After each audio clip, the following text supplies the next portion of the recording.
एक बार फिर से आप सभी का स्वागत है करंट अफेयर्स के इस शानदार सेशन में। दोस्तों, आज है 10 जून 2021 और 10 जून से करंट अफेयर के जितने भी इम्पोर्टेंट क्वेश्चंस बनेंगे उनको हम आज की वीडियो में डिस्कस करने वाले हैं। अगर आपको इन क्वेश्चंस की पीडीएफ फाइल चाहिए तो आप टेलीग्राम पे मन अकेडमी 2021 चैनल को फॉलो कर सकते हैं, वहाँ से आपको इसकी पीडीएफ फाइल मिल जाएगी। अगर आपको ये वीडियो पसंद आए तो इसको लाइक करें, इसको आपको अपने फ्रेंड्स के पास शेयर करना है, और अगर आपने अभी तक भी हमारे चैनल को सब्सक्राइब नहीं किया है तो नीचे जा करके रेड वाले बटन पे सब्सक्राइब वाले बटन पे सब्सक्राइब पे क्लिक करके इसको सब्सक्राइब कर सकते हैं। वीडियो के लास्ट में एक क्वेश्चन पूछा जाता है, आपको उसका जवाब क्या करना है कमेंट बॉक्स में कमेंट करके हमें बताना है। तो चलिए स्टार्ट करते हैं। आज का हमारा पहला क्वेश्चन है, हाल ही में कौन सी भारतीय कंपनी लंदन मैराथन की टाइटल पार्टनर बनेगी? तो लंदन मैराथन की टाइटल पार्टनर कौन सी कंपनी बनेगी? टीसीएस, टाटा कंसल्टेंसी सर्विसेज, ये अभी लंदन मैराथन की टाइटल पार्टनर बनेगी। टाटा कंसल्टेंसी सर्विस यानी टीसीएस 3 अक्टूबर 2021 को होने वाली दौड़ के बाद 2022 से लंदन मैराथन की टाइटल पार्टनर बन जाएगी। इसने बड़े पैमाने पर खेल आयोजन के साथ 6 वर्ष की साझेदारी पर हस्ताक्षर किए, यानी ये 2022 से 2028 तक लंदन मैराथन के टाइटल पार्टनर के रूप में काम करती रहेगी। 2021 के लिए महत्वाकांक्षा 50,000 धावकों के लिए ब्लैकहीथ से द मॉल तक सामूहिक भागीदारी कार्यक्रम में और वर्चुअल इवेंट में 50,000 से अधिक के भाग लेने की है। आगे है क्वेश्चन नंबर 2, हाल ही में सैन्य मामलों के विभाग में संयुक्त सचिव, क्या है? सैन्य मामलों के विभाग में संयुक्त सचिव किसे नियुक्त किया गया है?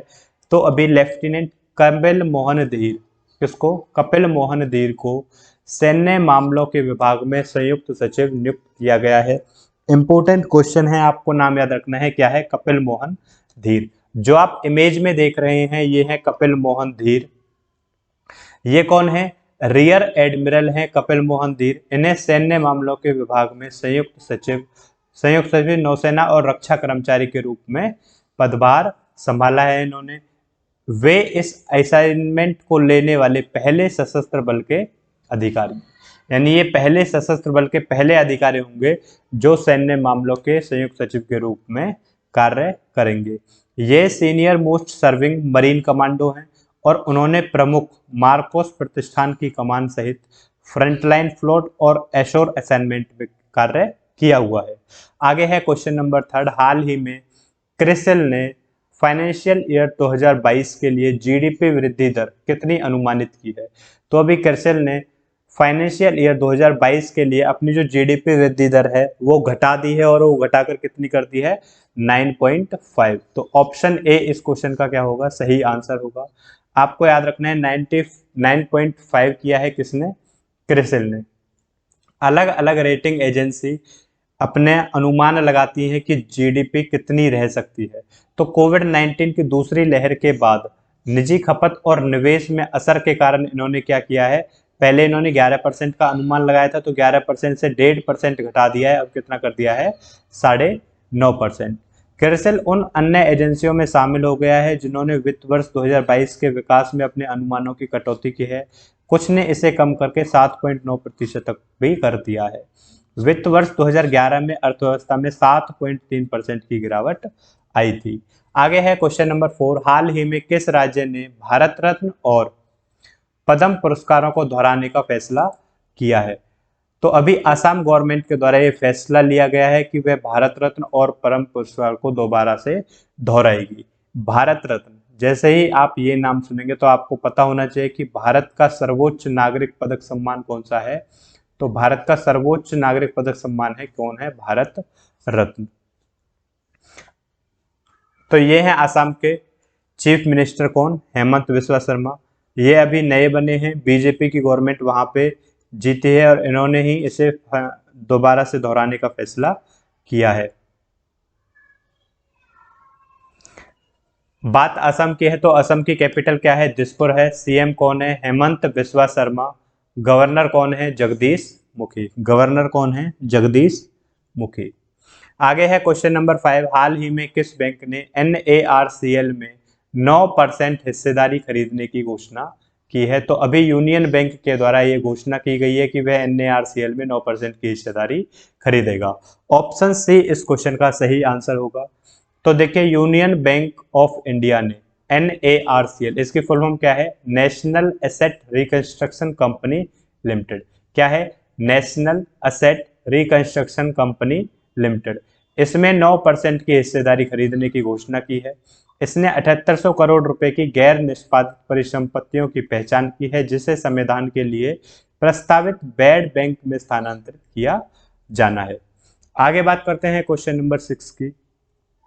हाल ही में किस देश की नौसेना ने मानव रहित ड्रोन से विमान में ईंधन भरा है?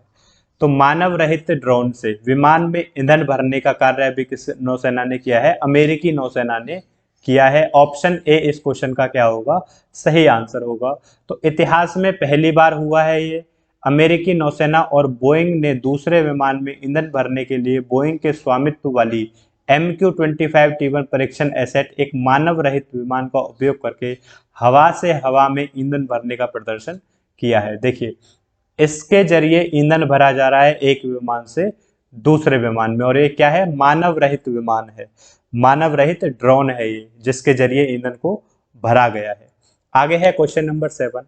हाल ही में जारी SDG रैंकिंग में, SDG यानी सस्टेनेबल डेवलपमेंट गोल, क्या है? सस्टेनेबल डेवलपमेंट गोल में भारत का स्थान कौन सा रहा है? तो अभी इसमें जो भारत का स्थान है, पहले तो था 119, पहले कितना था? 119। तो अब कितना रहा है? 2 स्थान फिसल गया है भारत। अब कितना रहा है? 117। यानी ऑप्शन सी इस क्वेश्चन का क्या होगा? राइट आंसर होगा। आगे बात करते हैं, इसके बारे में जानते हैं। तो 2015 में संयुक्त राष्ट्र के 193 सदस्य देशों द्वारा तय 2030 के एजेंडे के एक हिस्से के रूप में अपनाए गए 17 सतत विकास लक्ष्यों पर भारत की रैंकिंग 2 स्थान फिसलकर 117 हो गई है। भारत की पर्यावरण रिपोर्ट 2021 की स्थिति से पता चलता है कि 2020 में भारत की रैंक कितनी थी? 115 थी। भारत की रैंक कितनी थी? 15 थी। भारत का स्थान 4 दक्षिण एशियाई देशों भूटान, नेपाल, श्रीलंका और बांग्लादेश से भी नीचे है। आगे है क्वेश्चन नंबर 8। हाल ही में विदेश मंत्री S जयशंकर किस देश के 3 दिवसीय दौरे पर गए हैं? तो अभी फिलहाल में हमारे प्रेजेंट टाइम पे विदेश मंत्री कौन है? S जयशंकर। एक क्वेश्चन यहाँ से भी आपका निकलता है कि विदेश मंत्री कौन है? S जयशंकर। और अभी ये फिलहाल में 3 दिवसीय दौरे पर गए हैं कुवैत में। कुवैत एक देश है, वहां की यात्रा पर गए हैं, वहां के 3 दिवसीय दौरे पर गए हैं। जो आप इमेज में देख रहे हैं, ये हैं विदेश मंत्री S जयशंकर। ये 9 जून 2021 से 9 जून 2021 से यानी 9, 10 और 11 3 दिनों के यात्रा पर रहेंगे कुवैत में।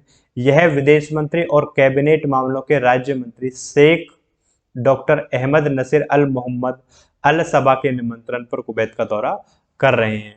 विदेश मंत्री के रूप में यह उनकी कुवैत की पहली यात्रा होगी। वहां पर ये क्या करेंगे? वहां पर एक उच्च स्तरीय बैठक करेंगे ये।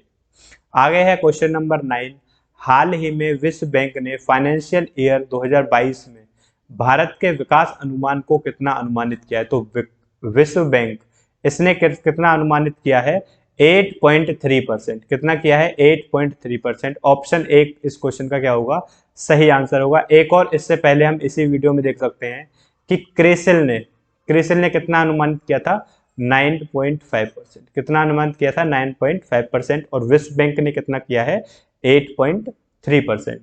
तो विश्व बैंक ने 8 जून 2021 को अप्रैल 2021 से शुरू होने वाले वित्तीय वर्ष 2022 के लिए भारत के सकल घरेलू उत्पाद GDP के अनुमान को पहले 10.1% के अनुमान की तुलना में 8.3% कर दिया है। यानी पहले इन्होंने अनुमान लगाया था कि जो GDP वृद्धि दर रहेगी वो कितनी रहेगी? 10.1%। लेकिन अब इन्होंने घटाकर कितना कर दिया है? 8.3%। इसने 2022 में भारत के विकास दर 7.5% रहने का अनुमान भी लगाया है। यहां तक कि देश की रिकवरी कोविड-19 की अभूतपूर्व दूसरी लहर से बाधित हो रही है। इनकी रिपोर्ट के अनुसार 2023 में भारत के 6.5% की दर से वृद्धि बढ़ने की उम्मीद है। आगे है क्वेश्चन नंबर 10। हाल ही में किस राज्य ने स्ट्रीट वेंडर्स के लिए 26.29 करोड़ रुपए जारी किए हैं? तो अभी ओडिशा गवर्नमेंट के द्वारा स्ट्रीट वेंडर्स के लिए 26.29 करोड़ रुपए जारी किए गए हैं। ऑप्शन सी इस क्वेश्चन का सही आंसर होगा। ये आप जो इमेज में देख रहे हैं ये हैं ओडिशा के मुख्यमंत्री नवीन पटनायक। कौन है? नवीन पटनायक। तो ओडिशा के मुख्यमंत्री नवीन पटनायक ने 8 जून 2021 को शहरी क्षेत्रों में 87,657 स्ट्रीट वेंडरों के लिए कोविड-19 सहायता के रूप में मुख्यमंत्री राहत कोष से 26.29 करोड़ रुपए की राशि मंजूर की है। प्रत्येक स्ट्रीट वेंडर को 3,000 रुपए की वित्तीय सहायता दी जाएगी। बात उड़ीसा की है तो आप मैप में देख रहे हैं, ये है उड़ीसा। उड़ीसा की कैपिटल है भुवनेश्वर। सीएम के बारे में आपको मैं भी बता चुका हूँ, नवीन पटनायक यहाँ के सीएम हैं, मुख्यमंत्री हैं। और गवर्नर यानी राज्यपाल कौन है? गणेशी लाल। आगे बात करते हैं क्वेश्चन नंबर 11। हाल ही में फेसबुक ने भारत के लिए किसे अपना शिकायत अधिकारी नामित किया है? तो फेसबुक ने भारत के लिए अपना शिकायत अधिकारी किसे नामित किया है? स्फूर्ति प्रिया को। किसे नामित किया है? स्फूर्ति प्रिया को। ऑप्शन ए इस क्वेश्चन का सही आंसर होगा। तो स्फूर्ति प्रिया बनी फेसबुक की शिकायत अधिकारी। सोशल मीडिया प्लेटफॉर्म फेसबुक ने भारत के लिए स्फूर्ति प्रिया को अपना शिकायत अधिकारी नामित किया है। यह कदम नई सूचना प्रौद्योगिकी नियम 2021 के ठीक बाद आता है, जो मई 2021 में लागू होगा। बात है क्वेश्चन नंबर 12 की। किसे फिर से आरबीआई के डिप्टी गवर्नर के रूप में नियुक्त किया गया है? इंपोर्टेंट क्वेश्चन है। आरबीआई के डिप्टी गवर्नर दोबारा से बने हैं। कौन बने हैं? एमके जैन। ऑप्शन से इस क्वेश्चन का सही आंसर होगा। आरबीआई के डिप्टी गवर्नर कौन बने हैं? फिर से एमके जैन। जो आप इमेज में देख रहे हैं ये हैं एमके जैन। ये दोबारा से आरबीआई के डिप्टी गवर्नर बने हैं। 8 जून 2021 को कैबिनेट की नियुक्ति समिति ने 22 जून से प्रभावी 2 वर्ष के लिए भारतीय रिजर्व बैंक के deputy governor Mahesh Kumar Jain MK Jain की पुनर्नियुक्ति को मंजूरी दी है। जैन की पुनर्नियुक्ति के साथ केंद्रीय बैंक में अब 4 डिप्टी गवर्नर हैं। कौन कौन है? अन्य 3 सेवारत deputy governor Michael Patra, M Rajeshwar Rao और रविशंकर हैं। तो लास्ट वीडियो में मैंने आपसे क्वेश्चन पूछा था, हाल ही में संयुक्त राष्ट्र महासभा के अध्यक्ष के रूप में किसे चुना गया है? इस क्वेश्चन का सही आंसर था अब्दुल्ला शाहिद। अब्दुल्ला शाहिद। हमारी एक स्टूडेंट अर्चना जाधव ने इस क्वेश्चन का बिल्कुल सही आंसर दिया है। तो आपके लिए आज का क्वेश्चन है, हाल ही में जारी एसडीजी रैंकिंग में भारत का स्थान कौन सा रहा है? आपके पास ये 4 ऑप्शन हैं। आपको इसका जवाब नीचे कमेंट बॉक्स में कमेंट करके बताना है। आपको ये वीडियो कैसी लगी आप हमें कमेंट बॉक्स में कमेंट करके बता सकते हैं। इस वीडियो को अपने फ्रेंड्स के पास ज़्यादा से ज़्यादा शेयर कीजिए और मन अकेडमी चैनल को सब्सक्राइब कीजिए। Thanks for watching.